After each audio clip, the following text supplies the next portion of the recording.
அண்மை செய்தியை பார்த்துக் கொண்டிருக்கிறோம். கோவை பெரிய கடை வீதி காவல் நிலையத்தில் ஒருவர் தற்கொலை செய்து கொண்டிருந்த தொடர்பாக உதவி ஆய்வாளர் நாகராஜ் ஆயுதப்படைக்கு மாற்றம் செய்யப்பட்டிருக்கிறார். இது தொடர்பான கூடுதல் விவரங்களோடு இணைகிறார் எமது செய்தியாளர் நேசராஜ். வணக்கம் நேசராஜ், உங்களிடம் இருக்கும் தகவல்களை சொல்லுங்கள். வணக்கம். கோவை பெரிய கடை வீதியில் இன்று காலை மனநலம் பாதிக்கப்பட்டவர் என கூறப்படும் நிலையில் அவர் முதல் மாடியில் தூக்கிட்டு தற்கொலை செய்து கொண்டார். இது குறித்து கோவை மாநகர காவல் ஆணையாளர் சரவண சுந்தர் கூறும் பொழுது அவர் சற்று மனநலம் பாதிக்கப்பட்டதாகவும் இது குறித்து சிசிடிவி பதிவின் அடிப்படையில் தற்போது விசாரணை துவங்கப்பட்டுள்ளது என தெரிவித்தார்.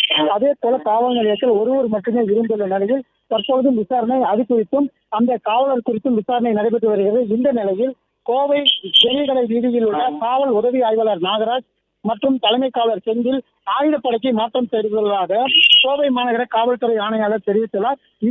இது தொடர்பாகவும் அவர் இறந்த உறவினர்களுடைய மகன் அவர் அந்த உடல் பிரேதத்தை பார்த்துவிட்டு பின்னர் செய்தியாளரிடம் கூறுவதாகவும் தெரிவித்துள்ளது குறிப்பிடத்தக்கது.